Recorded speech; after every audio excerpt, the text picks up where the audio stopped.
Ya pemirsa, tahukah Anda bahwa Indonesia menjadi tuan rumah pertemuan ketiga kelompok kerja ekonomi digital atau Third Digital Economy Working Group pemirsa.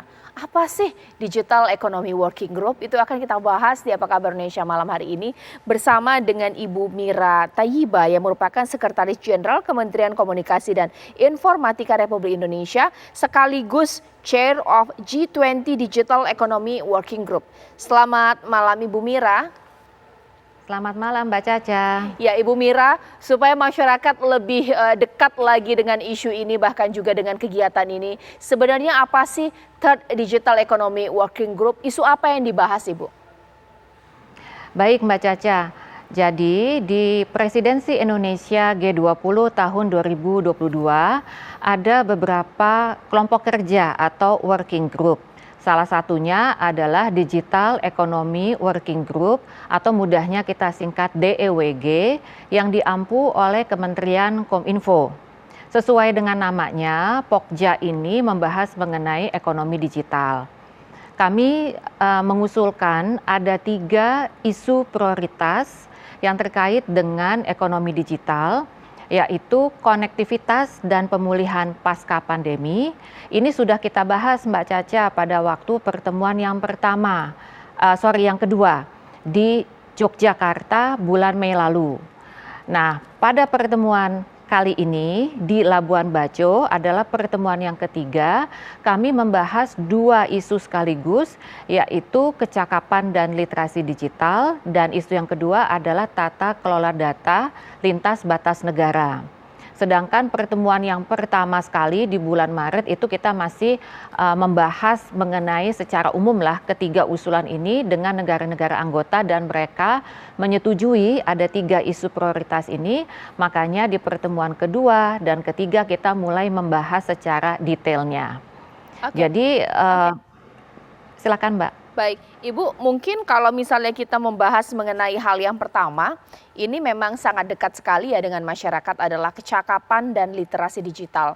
Dalam pertemuan dengan sejumlah perwakilan negara, sudut pandang seperti apa ini mengingat bahwa Indonesia ini memang sudah tidak asing lagi dengan perkembangan digital, tapi permasalahan literasi digital di setiap negara ini memang berbeda-beda ya?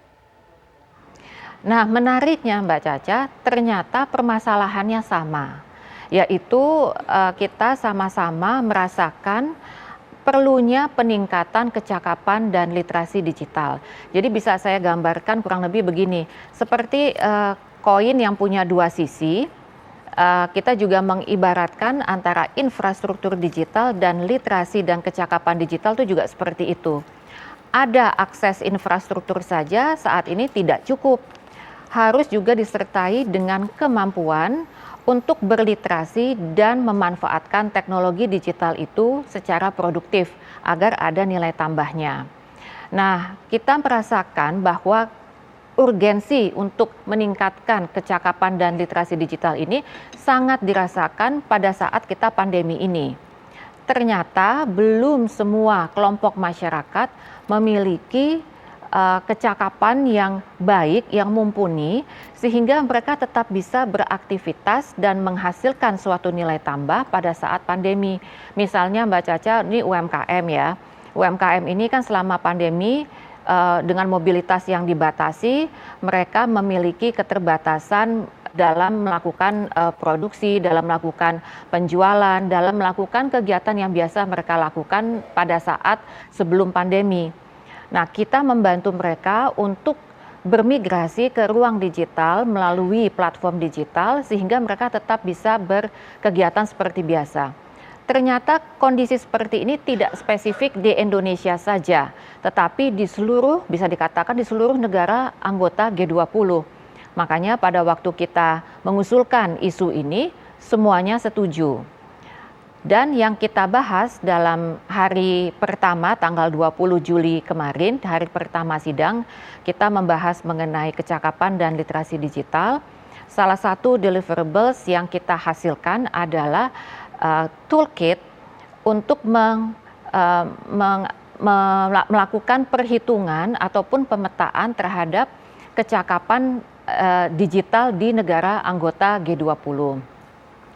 yang kita sebut dengan toolkit ini bisa menggambarkan secara komprehensif kesiapan masyarakat dalam berdigital, karena ini cukup komprehensif mulai dari hulunya yaitu kesiapan infrastruktur dan ekosistemnya, proses pemberdayaannya sampai kemudian apakah ini bisa siap diserap oleh industri, yaitu di sektor ketenaga kerjaan. Jadi toolkit ini menjadi sangat penting Mbak Caca dalam kita melihat apakah kita sudah cukup siap, apakah masyarakat kita sudah siap berkegiatan di ruang digital. Dan yang menariknya dari toolkit ini juga memperhatikan aspek mengenai gender equality, karena memang pada kenyataannya masih saat ini lebih banyak laki-laki yang memiliki kecakapan digital. Nah, bagaimana kita bisa mengadres isu gender equality ini juga di dalam ruang digital melalui toolkit ini. Baik, setelah adanya toolkit, sebenarnya strategi seperti apa sih Bu yang akan dilakukan atau mungkin menjadi rekomendasi dalam pertemuan ini untuk membuat literasi digital di negara-negara anggota ini lebih baik? Salah satunya adalah dengan toolkit ini kita bisa memetakan kesiapan masing-masing negara, dan toolkit ini juga bisa dilakukan penyesuaian. Jadi tidak suatu hal yang mati gitu ya, tetapi bisa dilakukan penyesuaian oleh setiap negara. Sehingga setiap negara ini bisa men-snapshot, bisa memetakan kesiapannya masing-masing untuk kemudian masing-masing dari kita menyusun strategi penguatan atau peningkatan kecakapan digital. Di Indonesia sendiri kita sudah memiliki beberapa program, baik yang untuk umum, jadi pengenalan bagaimana menggunakan teknologi digital secara produktif, bagaimana kita bisa mengakses dan mencerna informasi sehingga tidak termakan hoax gitu misalnya. Kemudian kita juga punya program yang terkait dengan peningkatan kecakapan digital, teknologi digitalnya ya. Jadi terkait dengan Internet of Things, dengan Artificial Intelligence, dengan Big Data, dengan Cloud Computing dan sebagainya. Sehingga gap SDM atau yang kita sebut dengan digital talent di Indonesia bisa ditutup.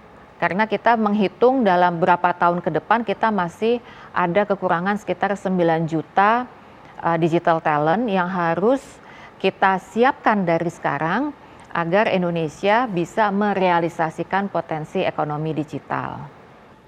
Baik, selain itu memang juga yang dibahas adalah tata kelola data lintas batas negara ya. Mengingat memang saat ini era saat ini saya tidak tahu ada berapa banyak unit komputer dinyalakan dan terkoneksi satu sama lain di seluruh dunia atau mungkin di negara-negara anggota. Sementara tata kelola lintas batas dari perpindahan data ini memang belum diatur. Arahannya atau mungkin rekomendasinya seperti apa sih Bu? Pada kenyataannya kita tidak bisa untuk tidak membahas data. Jadi data secara global, data lintas batas itu kalau di tahun 2026 nantinya diperkirakan sebanyak 780 exabytes. Exabytes itu 10 pangkat 18 Mbak Caca, jadi juta triliun gitu ya. Ada 780 juta triliun bytes yang berputar secara global di seluruh dunia. Nah, data yang sedemikian banyak, yang sedemikian besar itu dan yang dihasilkan oleh banyak negara itu harus diatur tata kelolanya. Karena data karena sifatnya cair ya, jadi bisa berpindah antara negara itu dengan sangat mudah. Nah, pada kenyataannya saat ini tidak semua atau bisa dikatakan negara itu belum tentu memiliki tata kelola yang sama.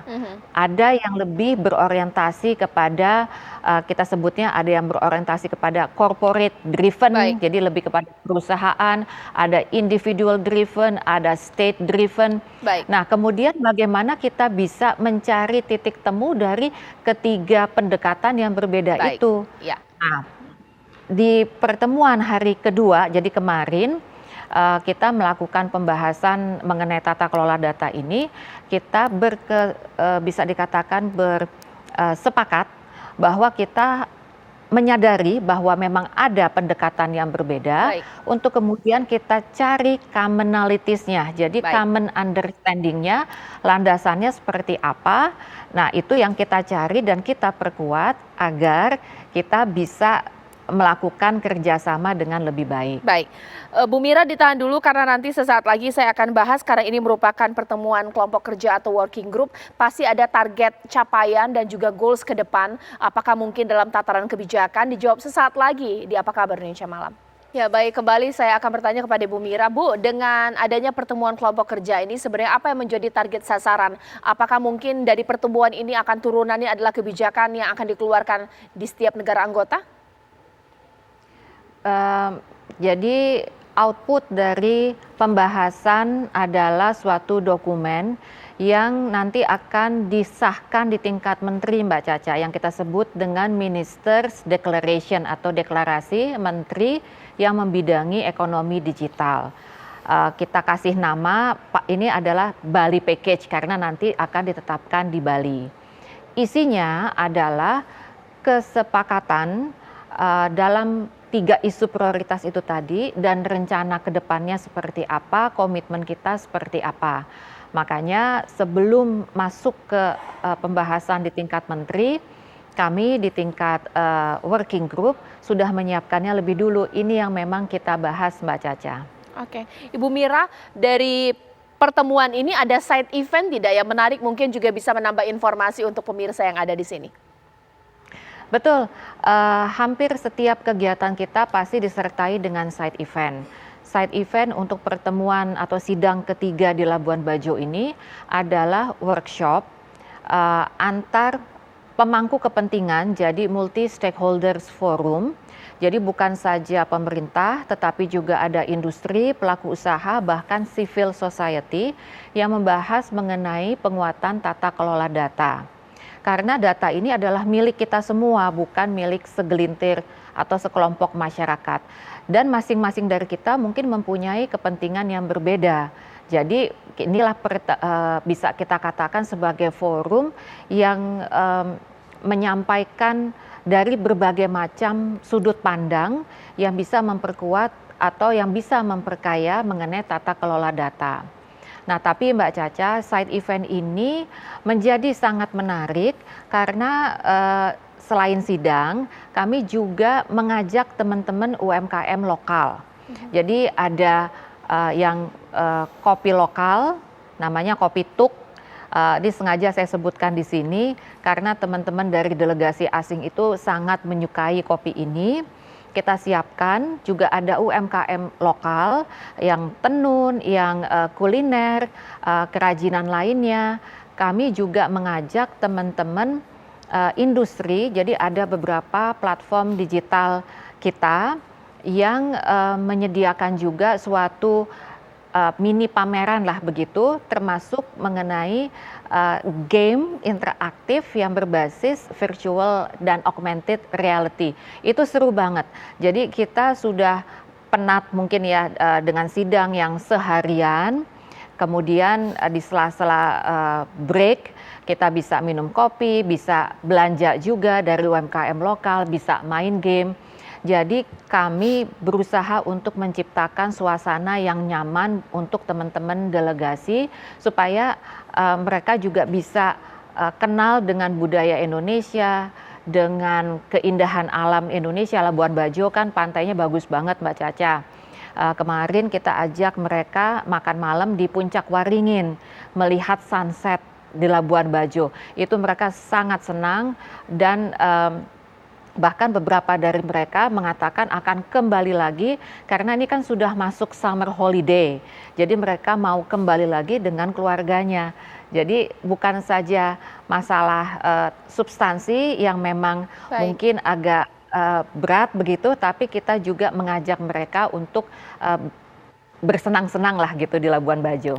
Baik, Ibu Mira sebagai chair dari DEWG ini sendiri sebenarnya apa harapan dan mungkin juga meminta kepada masyarakat untuk mendukung dengan pertemuan working group yang nanti akan dilanjutkan dengan pertemuan tingkat menteri ini seperti apa, Ibu? Kalau secara substansi, kami bertugas untuk menyiapkan konsep deklarasi menteri yang tadi saya sampaikan, Bali Package, yang berisi dengan kesepakatan dan komitmen dari negara G20 di bidang ekonomi digital untuk kemudian ditetapkan, disahkan pada saat pembahasan di tingkat menteri. Tentunya proses ini tidak semudah itu, tidak se-straightforward itu, tapi kita semua memiliki kesamaan pandangan bahwa kita akan menghasilkan deklarasi menteri ini. Sementara untuk dukungan dari masyarakat, saya pikir apa yang sudah kami alami, baik penyelenggaraan kemarin di Jogja, kemudian ini di Labuan Bajo, masyarakat di sini sangat terbuka, kemudian sangat ramah. Kami bahkan juga minta bekerja sama dengan 3 SMA seminari di Labuan Bajo. Ada 18 siswa yang kami tugaskan menjadi LO, menjadi pendamping dari masing-masing delegasi. Buat kami akan sangat terbantu dan buat teman-teman 18 orang ini juga menjadi suatu pengalaman yang saya rasa pengalaman berharga untuk nanti mereka ke depan bahwa mereka pernah mendampingi delegasi G20 dalam memudahkan aktivitas kesehariannya terutama yang terkait dengan persidangan. Baik. Terima kasih Ibu Mira Tayyiba yang merupakan Chair of G20 Digital Economic Working Group. Terima kasih atas waktunya dan pemirsa, ini menjadi akhir Apa Kabar Indonesia Malam. Untuk hari ini saya Caca Anissa. Terima kasih, selamat malam, sampai jumpa.